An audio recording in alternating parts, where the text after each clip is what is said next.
Those who cannot remember the past are condemned to repeat it, quoted by Spanish philosopher George Santayana, but this quote still carries a lot of relevance throughout history. This can be applied to the topic of this video, the Holocaust.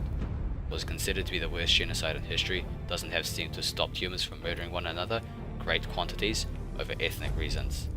Thousands of Bosniaks murdered by Serbians in the 90s, 500,000 Indonesians killed for being leftists in the 60s, and up to 1 million Tutsi Rwandans being killed by the Hutu government in the mid-90s.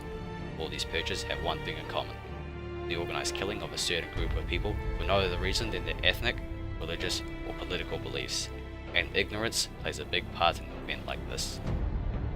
For those who don't know, the Holocaust was a series of Nazi persecutions and eventual genocide of certain groups of people throughout Europe from 1933 to 1945. The largest target of the attacks were the Jews.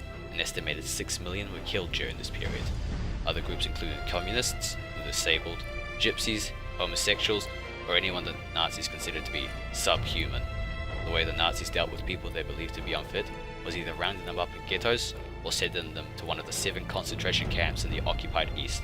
Here they would either be immediately executed or work till they outlived their use. An event like this, however, doesn't happen on its own, but it only needs one person with enough influence to sway a nation like Hitler did. They can be stopped, however. All that is necessary for the triumph of evil is that good men do nothing, as quoted by Edmund Burke. It takes a whole nation to stand up to something like that. Good men didn't do anything until it was too late. Precautions have been put in place to prevent things like this, like the Organization of the United Nations, but overarching patriarchy and nationalism will always prevail over what a coalition can do.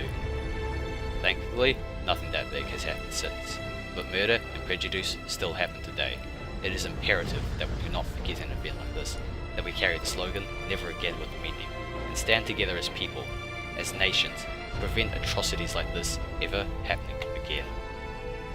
The Holocaust stays relevant in this sense, as a reminder of what humans are capable of. War does not decide who is right, but who is left.